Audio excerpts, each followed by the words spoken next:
नमस्कार, Haribhoomi news bulletin में आपका स्वागत है। आज 15 दिसंबर 2025 को पोष माह की कृष्ण पक्ष की दशमी तिथि है। राहु काल शाम 4:08 से 5:26 तक रहेगा। वहीं मौसम में आज भी हरियाणा में धुंध छाए रहने का अनुमान है, साथ ही शीतलहर का प्रकोप भी जारी रहेगा।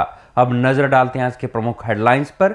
ऑस्ट्रिया में आतंकी हमला, 10 की मौत, त्योहार मना रहे यहूदियों पर अंधाधुंध फायरिंग, एक हमलावर निकला पाकिस्तानी। कांग्रेस की वोट चोरी के खिलाफ दिल्ली में मेगा रैली, खड़गे बोले चुनावी धांधली से बनी सरकारें, राहुल प्रियंका का भी वार।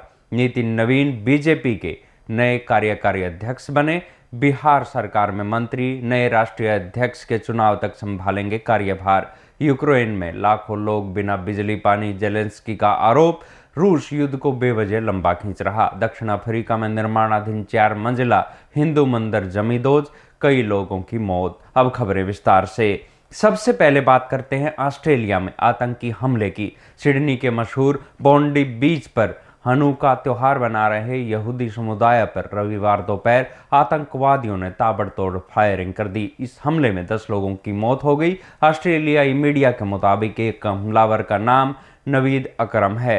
वो पाकिस्तान का मूल निवासी है। दुनिया भर में यहूदी समुदाय जिस पवित्र उत्सव को रोशनी और चमत्कार के रूप में मना रहा था, वो ऑस्ट्रेलिया के सिडनी शहर में मातम में बदल गया, क्योंकि हथियारबंद हमलावरों ने शांतिपूर्ण तरीके से जमा हुए यहूदी समुदाय के लोगों को अंधाधुंध गोलीबारी कर निशाना बनाया। इस हमले की खबर मिलते ही तत्काल पुलिस बल हरकत में आया। पुलिस ने जवाबी कार्रवाई कर दोनों हमलावरों को गोली मारी, जिसमें एक की मौके पर ही मौत हो गई, जबकि दूसरा गंभीर रूप से घायल हो गया।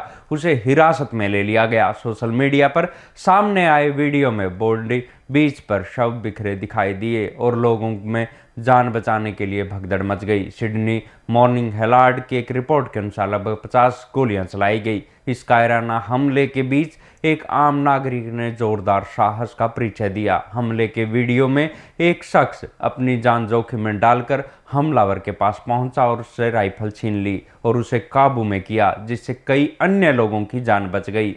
घायलों में बच्चे और बुजुर्ग भी शामिल है। इस हिंसा के बाद मेलबर्न में होने वाले हनुका उत्सव को सुरक्षा कारणों से रद्द कर दिया गया है। वहीं ऑस्ट्रेलिया के प्रधानमंत्री एंथोनी अल्बनीज़ ने इस घटना को बेहद भयावह और दिल दहला देने वाला बताया है। अब बात करते हैं कांग्रेस के शक्ति प्रदर्शन की। दिल्ली में रामलीला मैदान में कांग्रेस पार्टी ने रविवार को एक बड़ा शक्ति प्रदर्शन कर केंद्र सरकार और भाजपा पर निशाना साधा। कथित वोट चोरी और चुनावी प्रक्रिया में गड़बड़ी का आरोप लगाकर कांग्रेस ने दावा किया कि केंद्र सरकार और चुनाव आयोग की मिली भगत से लोकतंत्र को कमजोर किया जा रहा है। रैली में कांग्रेस अध्यक्ष मल्लिकार्जुन खड़गे ने केंद्र सरकार और गृह मंत्री अमित शाह पर तीखा हमला बोला। खड़गे ने दावा किया कि महाराष्ट्र, हरियाणा और गुजरात में सत्ता में आई सरकारें चुनावी गड़बड़ियों के जरिए बनी है और राहुल गांधी द्वारा सबूतों के साथ उठाए गए सवालों का सरकार ने संसद में कोई जवाब नहीं दिया।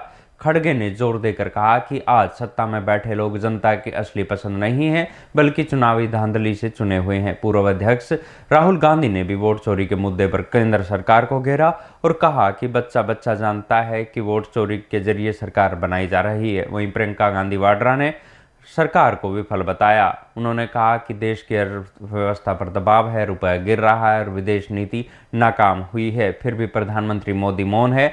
इस बीच बीजेपी ने कांग्रेस के इन आरोपों को आत्ममंथन की कमी बताते हुए लोकतंत्र पर चयनात्मक भरोसा न करने की सलाह दी है। ये रैली देश की चुनावी प्रक्रिया पर सवाल उठाने को लेकर राजनीतिक गलियारों में गर्माहट पैदा कर रही है। अगली खबर बीजेपी के राष्ट्रीय अध्यक्ष की। भारतीय जनता पार्टी ने संगठन में महत्वपूर्ण बदलाव कर बिहार सरकार के मंत्री नितिन नवीन को पार्टी का कार्यकारी राष्ट्रीय अध्यक्ष नियुक्त किया है। ये फैसला रविवार को बीजेपी की पार्लियामेंट्री बोर्ड द्वारा लिया गया, जिसकी घोषणा राष्ट्रीय महामंत्री अरुण सिंह ने की है। नितिन नवीन नए राष्ट्रीय अध्यक्ष चुनाव होने तक पार्टी का कार्यभार संभालेंगे। ये नियुक्ति ऐसे समय हुई है जब निवर्तमान अध्यक्ष जेपी नड्डा, जिनका कार्यकाल जून 2024 में समाप्त हो चुका था और जो एक्सटेंशन पर थे, अब केंद्रीय स्वास्थ्य मंत्री के रूप में कैबिनेट में शामिल हो गए हैं। उनकी जगह लेने के लिए पार्टी के भीतर कई वरिष्ठ नेताओं के नाम पर विचार चल रहा था, जिनमें शिवराज सिंह चौहान, सुनील बंसल, धर्मेंद्र प्रधान,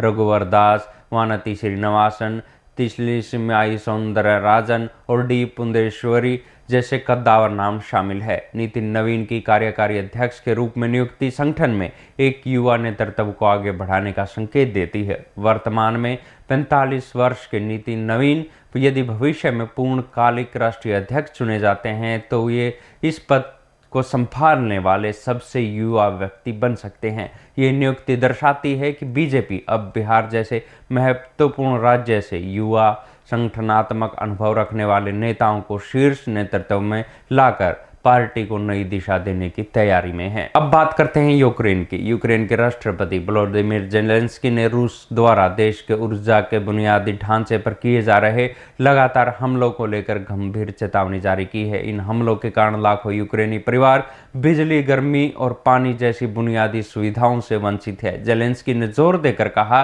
कि रूस जानबूझकर इस युद्ध को लंबा खींच रहा है और उसका उद्देश्य यूक्रेनी लोगों को अधिकतम नुकसान पहुंचाना है। उन्होंने बताया कि Mykolaiv, Odisha, Kherson, Donetsk, Sumi और डेनप्रियो जैसे क्षेत्रों में लाखों घर अंधेरे में हैं। राष्ट्रपति के अनुसार रूस ने इस सप्ताह यूक्रेन में 1500 से अधिक ड्रोन, लगभग 900 हवाई बम और विभिन्न प्रकार की 46 मिसाइलें दागी है। हालांकि इन लगातार हमलों के बीच भी यूक्रेन कूटनीति के माध्यम से सम्मानजनक शांति स्थापित करने के लिए प्रतिबद्ध है। जेलेंस्की ने घोषणा की है कि यूक्रेन आने वाले दिनों में युद्ध समाप्त करने के उद्देश्य से एक महत्वपूर्ण कूटनीतिक प्रयास शुरू करने वाला है। इसमें संयुक्त राज्य अमेरिका और यूरोपीय साझेदारों के साथ उच्च स्तरीय बैठकों की एक श्रृंखला शामिल है। इन वार्ताओं के तहत बर्लिन कई महत्वपूर्ण चर्चाओं की मेजबानी करेगा और यूक्रेनी वार्ता टीम सुरक्षा गारंटी और युद्ध के बाद पुनर्बहाली एवं विकास पर चर्चा करेगी। जेलेंस्की ने स्पष्ट किया कि इन कूटनीतिक प्रयासों से परिणाम प्राप्त होना अत्यंत महत्वपूर्ण है ताकि इस अनावश्यक रूप से खींचे जा रहे युद्ध को समाप्त किया जा सके। आखिर में बात करते हैं दक्षिण अफ्रीका की। यहाँ भारतीय बहुल इलाके में निर्माणाधीन हिंदू मंदिर के 4 मंजिला हिस्से के जमींदोज हो जाने से कई लोगों की मौत हो गई है। ये हादसा शुक्रवार को हुआ, जिसके बाद से ही बचाव अभियान लगातार जारी है। अब तक मलबे से 4 शवों को बरामद किया गया है, जबकि बचाव कर्मियों को एक और शव का पता चला है। हालांकि खराब मौसम के कारण बचाव कार्य को अस्थायी रूप से रोकना पड़ा है। मलबे के नीचे अभी भी कई लोगों के दबे होने की आशंका है। ये हादसा क्वाज़ुलु नटाल के प्रांत रेड क्लिफ पहाड़ी पर स्थित आबो बेलम में हुआ। स्थानीय समुदाय के बीच लोकप्रिय ये मंदिर रेड क्लिफ इलाके में खड़ी पहाड़ी पर बन रहा था। निर्माणाधीन हिस्सा ढहकर बाकी मंदिर संरचना पर गिर गया, जिसमें वहां काम कर रहे मजदूर और अन्य लोग दब गए। मृतकों में एक की पहचान 52 वर्षीय विक्की जयराज पांडे के रूप में हुई है, जो पिछले 2 सालों से मंदिर के कार्यकारी सदस्य और निर्माण परियोजना के प्रबंधक के रूप में सेवाएं दे रहे थे।